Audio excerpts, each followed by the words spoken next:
Mi querida Alejandra, la libertad de conciencia es un valor propio del ser humano. ¿Piensas tú que dentro de grupos de la Iglesia Evangélica se está coartando esta libertad de alguna forma? Vamos al tiro al grano. Me parece. Muchas gracias. Sí, mira, no alcancé a saludar mucho, pero muchas gracias por la invitación. Estamos muy honrados de que se den estos espacios de libertad ciudadana, cristiana, donde podamos expresar nuestras ideas, ¿verdad? Y yendo al grano, como tú bien me preguntabas respecto a la libertad de conciencia, lo primero que tenemos que entender es qué es esta libertad de conciencia, pero no cómo la definen los tratados internacionales, cómo la define el derecho, la ley, sino que cómo nosotros los cristianos la entendemos. Importante. Y la entendemos como un derecho que es en la esencia misma de nuestra realización como cristianos y de nuestra manifestación de nuestra fe. La fe, el Señor, es anterior al Estado, es anterior a las constituciones, y el Estado y los derechos humanos no hacen más que reconocer esta preciosa libertad que es para nosotros. No se trata para nosotros de un club social, de una reunión donde nos reunimos un grupo de amigos que pensamos parecido, sino que es donde nosotros nos conectamos, adoramos, nos recogemos, estrechamos lazos con nuestros hermanos. Por lo tanto, la libertad de conciencia unida a la libertad de culto, porque están unidas, son de la esencia para nosotros. Y antes de decir qué está pasando hoy en el ámbito constitucional, es preciso entenderlas, ¿verdad? Lo importante y lo valiosa que es para nosotros. Y en este proceso constituyente, y también debido a la pandemia, hemos observado que es una libertad muy frágil y a la vez muy sensible para nosotros. Esta pandemia y este proceso constituyente nos ha hecho ver que queremos defenderla a toda costa, pero por supuesto no queremos pasar a llevar ni los derechos de los demás ni el amor al prójimo. Entonces, tu pregunta era muy específica. Correcto. ¿Se está viendo hoy mermada la libertad de conciencia? Me imagino que tú te refieres a la franja electoral, donde este discurso salió a todo el país. Correcto, claro. Y la respuesta clara y contundente es que sí. La Iglesia Evangélica, las iglesias evangélicas, somos un sinfín de denominaciones, somos muchas organizaciones, agrupaciones, corporaciones. Podríamos definirnos más específicamente como un movimiento, que no respondemos a una voz única. No tenemos una estructura jerárquica como la tiene la Iglesia Católica, no tenemos un papa máximo, sino que tenemos unas figuras representativas locales, las cuales denominamos pastores. Algunas nos agrupamos con obispo, otras no. Tenemos un denominador común, que es la palabra sagrada, santa, y profesar el nombre de Jesucristo como nuestro Señor y Salvador. Pero no respondemos a una voz.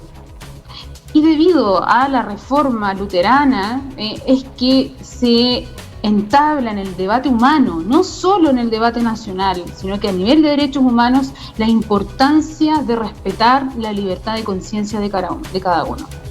Y el discurso de la franja electoral, al decirnos todos los evangélicos somos del rechazo, o decir todos los que vayan por el apruebo, indica que se van al infierno, o que son hijos del diablo, o cualquiera de estas expresiones que, si bien pueden ser sacadas de contexto, para el debate nacional son expresiones de odio y de intolerancia, claro. Y de mostrar a un Dios que no es cercano a las personas, no es un Dios que abraza al necesitado, al pecador, podemos decirlo aquí dentro de un ambiente cristiano, no es que queramos decirle a las personas pecadoras, no ese es el Dios inquisidor que quiero mostrar. El Dios que queremos mostrar es un Dios que acoge, que abraza y que ama, que perdona y te llama al arrepentimiento. Entonces, este discurso totalitario, lamentablemente, unido a un extremo político, unido con una intención de voto, merma absolutamente, mira, varias cosas. Merma la predicación. ¿Cuánta gente hoy va a querer acercarse a nuestras iglesias si por ser diferente los mandamos y los condenamos al infierno? Claro. Hay muchas cosas que se merman. La libertad de conciencia de nuestros mismos cristianos al interior. Es decir, si yo tengo unas ideas diferentes respecto a mi intención de voto, no significa que yo esté del lado del mal. Significa que expreso mi libertad en conciencia, esa misma libertad por la que Cristo murió por mí. Y esto, unido al ambiente político, unido a una intención de voto, unido a un sector político, viene a ser totalmente despreciable, digamos, y cuestionable, porque nuestra libertad es preciosa. Eso que les decía al principio, esta facultad de recogernos, de adorar a nuestro Señor en todas las comunidades de fe es esencial e imprescindible. Mirad, no sé si tengo más tiempo, pero, sí, por favor. Pero quisiera llevarlos también a...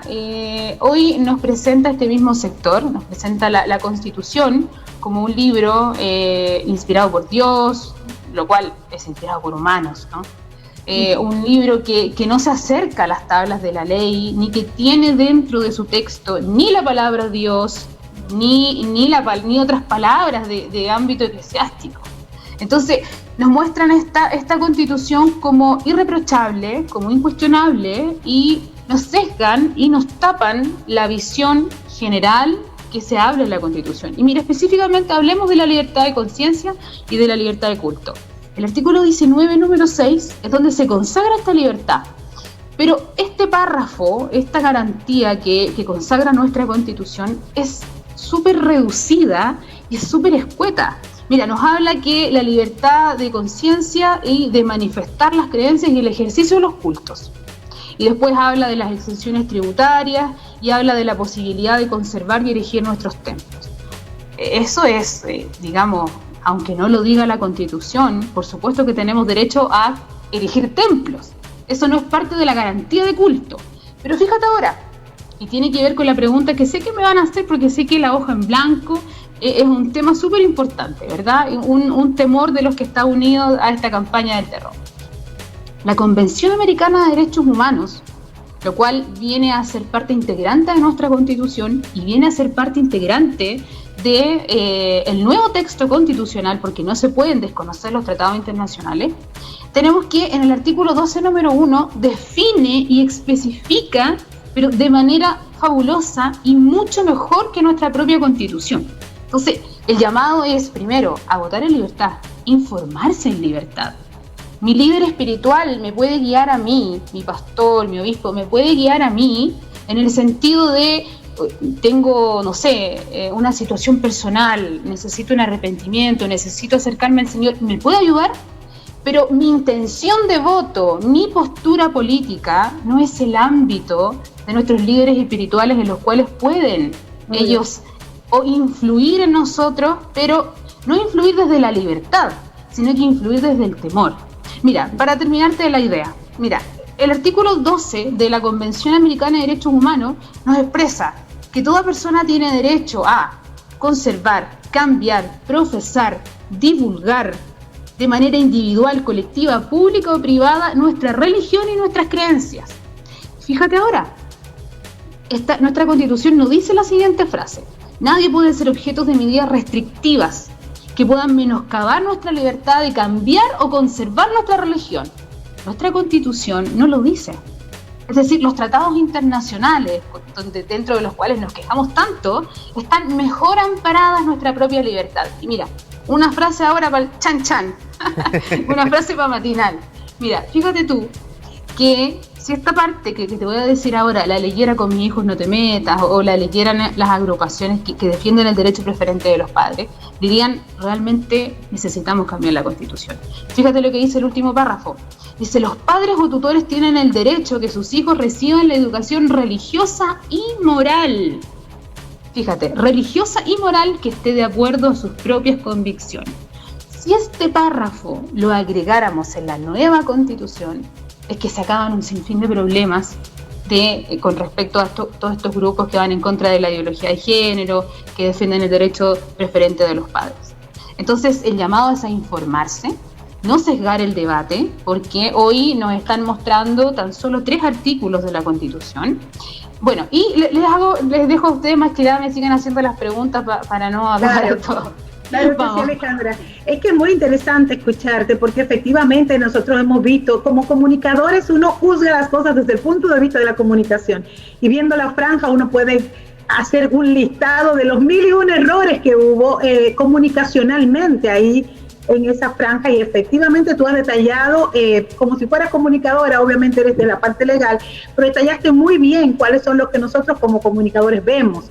Y fue en lo personal, considero, independientemente de cuál sea mi opción personal, que no la hago pública, pero tengo mi opción personal, sea de apruebo o de rechazo, fue vergonzosa, sinceramente. Creo que estuvo súper mal la forma como se expresó. Entiendo que las intenciones pueden haber sido las mejores desde el punto de vista de lo que las realizaron, pero la verdad ojalá se hubiesen asesorado mejor, porque nos dejan a todos muy mal en ese sentido. No saben la cantidad de personas que me han llamado preguntándome si esto es así.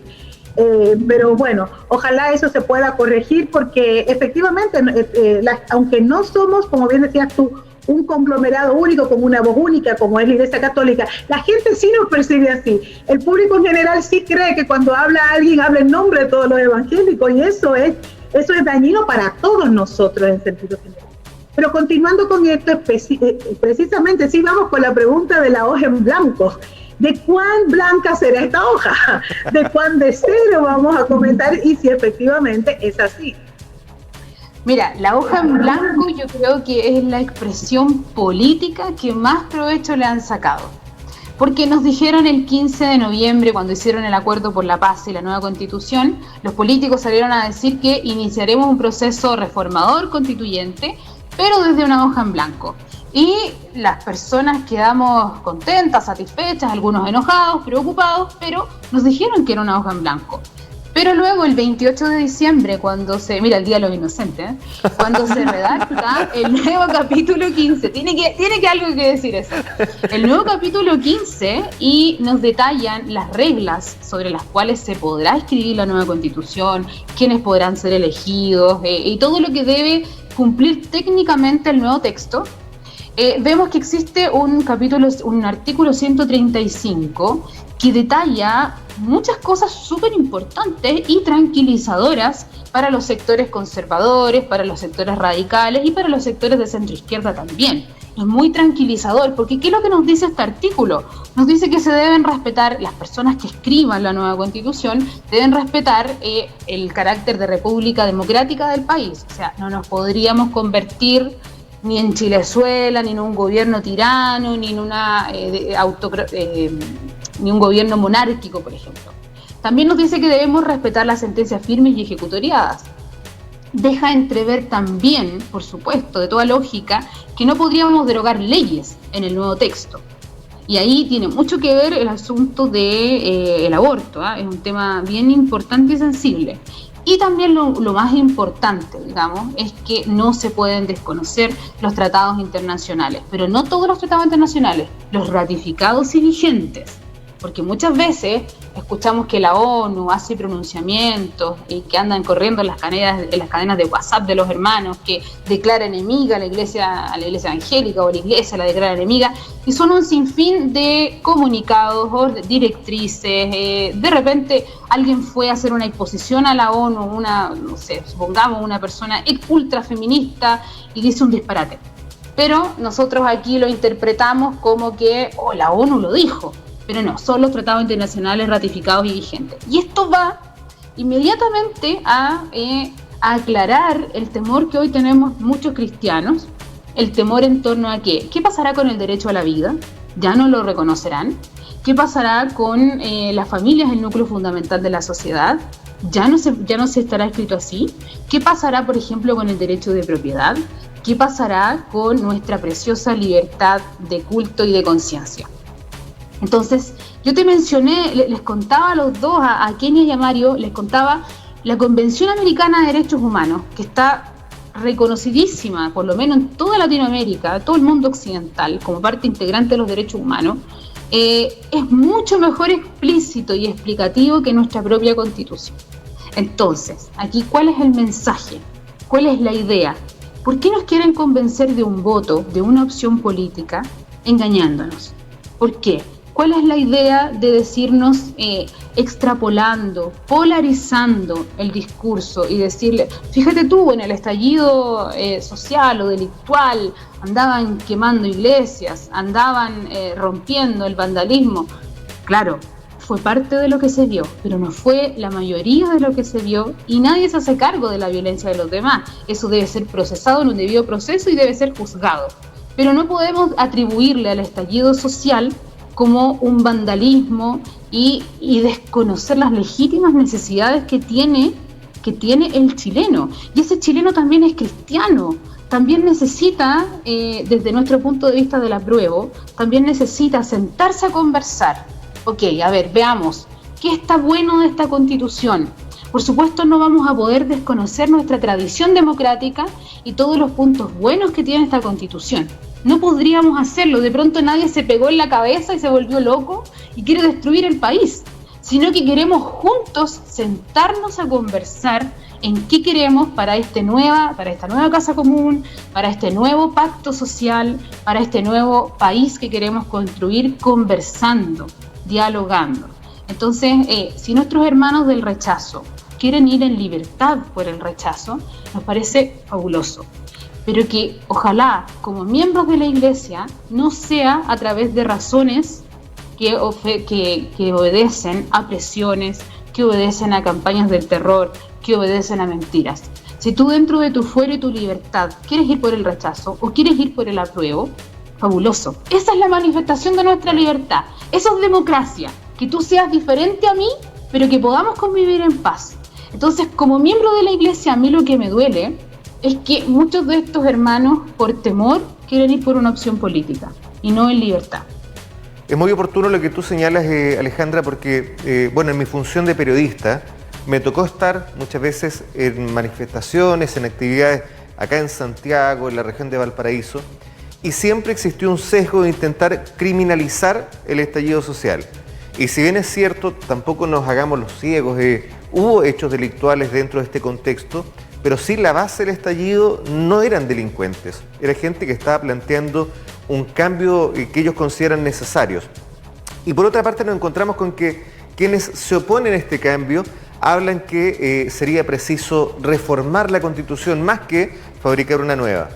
Y nos encontramos, y esto desde lo más básico, porque yo no tengo un estudio jurídico profundo, nos encontramos con que en gran parte los cambios que se quieren realizar supuestamente es inconstitucional hacerlo. Entonces nos entrampamos en esto. Bajo tu punto de vista, tú que conoces la ley, tú que te has interiorizado en esta área, ¿por qué es preciso hacer una nueva Constitución más que reformar la actual? Mira, tu pregunta es tan al hueso, tan importante, tan buena pregunta, porque no solo se trata de conocer las leyes, sino que también se trata de conocer la historia. Y aquí yo no defiendo una posición política, ni mi pensamiento está ideologizado ni por la izquierda ni por la derecha. Lo hablo como una ciudadana libre, que conoce de historia y que tuvo la oportunidad de estudiar leyes. Fíjate que la Constitución de 1980 fue redactada bajo una dictadura militar, no en democracia, proceso diferente al que vivimos ahora. El poder constituyente fue autoatribuido por el presidente de la República.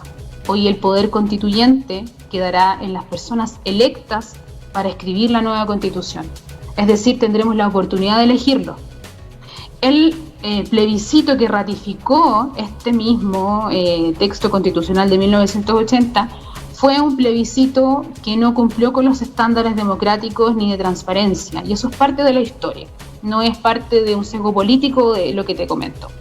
En cambio, hoy tenemos organismos, tenemos CERVEL, tenemos registros electorales, tenemos una transparencia que nos puede a nosotros garantizar, los del apruebo y los del rechazo, que el resultado que se dé en las urnas será el resultado que se acerca a la realidad de los votantes. Por lo tanto, tenemos hoy un proceso constituyente diametralmente opuesto al cual se escribió la Constitución. Luego nos dicen, sí, pero el 2005 hubo reformas y el presidente Ricardo Lagos se mandó un comunicado, digamos, y lo expresó, que por fin tenemos una constitución democrática, e incluso él borró la firma de el general Pinochet. A nosotros como apruebo evangélico nos es indiferente quién tenga la firma en la Constitución. Hoy nosotros nos hacemos cargo de un descontento de país, de una inequidad, de muchos asuntos que han llevado a que los pobres sean más pobres, los necesitados sean más necesitados y el conglomerado económico se lleve gran parte del capital del país. Entonces, cuando nos dicen que no necesitamos cambiarla, solo reformarla, yo recuerdo las palabras de Jaime Guzmán, el creador intelectual de la Constitución, Opus Dei, el cual dijo: nuestra Constitución tiene instituciones, yo parafraseo, ¿no?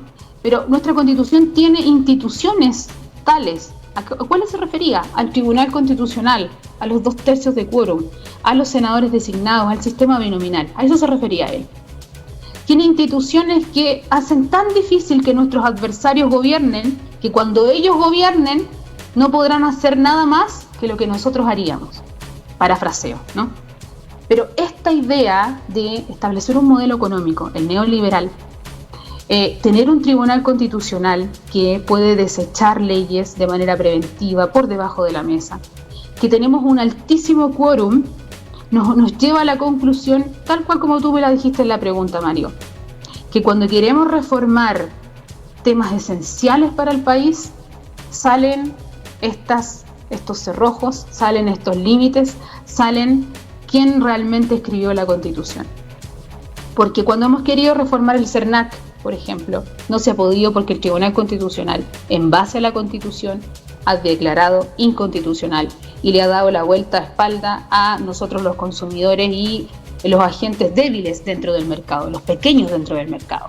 Cuando nuestros parlamentarios se pusieron de acuerdo, cuando quisieron reformar la Constitución y sacar el lucro de la educación superior, el Tribunal Constitucional, defendiendo los principios de Jaime Guzmán de la Constitución, dijo no, esto está bien y debe declararse inconstitucional el lucro en la educación superior. Fíjate, recordemos los movimientos pingüinos, recordemos cómo estábamos tanto derecha y izquierda intentando sacar la educación del mercado, lo mismo que la salud. ¿Qué pasó, por ejemplo, cuando nuestros parlamentarios legítimamente electos en el Parlamento quisieron favorecer y fortalecer los derechos sindicales? El Tribunal Constitucional dijo que no. ¿Y qué es lo que hace el Tribunal Constitucional? Él es el que interpreta la Constitución, es el que interpreta el espíritu de la Constitución y veta, elimina y bloquea proyectos de ley o ley que ya estaban listas para ser de toda la República, las tira por la basura porque defiende una Constitución que no nos defiende ni como cristianos, ni como trabajadores, ni como ciudadanos, ni como estudiantes, ni como consumidores. ¿Qué pasó con el derecho al agua? Lo mismo hace muy poco. Se iba a declarar de manera diferente en la Constitución, pero lo detuvieron. ¿Por qué? Porque cuando les tocan la esencia del sistema neoliberal, que son los grandes capitales económicos, ahí es donde la Constitución dice no. Hasta ahí nomás llegamos. Y las reformas sociales que tanto anhelan los chilenos y que nuestros parlamentarios han demostrado que quieren ponerse de acuerdo, se encuentran con este bloqueo, se encuentran con este muro que es la Constitución. Por lo tanto, a los cristianos que nos escuchan, nuestra libertad de culto, nuestro derecho a la vida y nuestra familia como núcleo esencial de la sociedad seguirá intacto en la nueva Constitución. Hoy necesitamos eliminar estas trabas constitucionales que nos impiden ponernos de acuerdo para que mañana, en democracia, decidamos qué país queremos. Si hoy simplemente sacamos esas trabas, ya somos ganadores. Porque cuando nuestros parlamentarios legítimamente electos en democracia quieran dictar proyectos de ley que favorezcan a las personas, vamos a poder aprobarlas. Entonces, ese es el objetivo. No es solucionarle la vida a las personas porque no es una varita mágica, porque es imposible, ¿verdad? Nos dicen, pero ¿qué tiene que ver el alza del pasaje de la locomoción colectiva? ¿Qué tiene que ver las ISAPRE, la AFP? Y nos dicen un montón de cosas. Pero si hoy eliminamos estas trabas que les menciono, el poder exacerbado del Tribunal Constitucional, el hiperpresidencialismo que tenemos que nos impide escribir proyectos de ley que tengan que ver con el presupuesto y este quórum altísimo de los 2/3 que más bien ha sido un veto a los proyectos que tengan que ver con la seguridad social y con el país en general. Eliminando estos obstáculos podemos escribir un nuevo país juntos. Alejandra, hay cientos, yo diría, sí, cientos de preguntas que se nos quedan, interrogantes que por el tiempo con el que contamos en todos los medios de comunicación no podemos hacer. Creo que el centro de todo lo conversado es a que la gente se informe, a que busque más allá, a que vaya más allá de lo que del diálogo, del discurso de cualquier grupo, de cualquier persona, y haga las cosas y haga esa votación de manera bien consensuada consigo mismo primero, ¿verdad? Gracias por habernos acompañado, señores. Estuvo con nosotros Alejandra Acevedo, licenciada en Ciencias Jurídicas y Sociales, y te agradecemos mucho. Esperamos contar en alguna otra oportunidad con tu presencia. A su disposición. Muchas gracias por la invitación. Nos vamos a una breve pausa comercial, ¿verdad, Marito? Por supuesto, ¿no? Y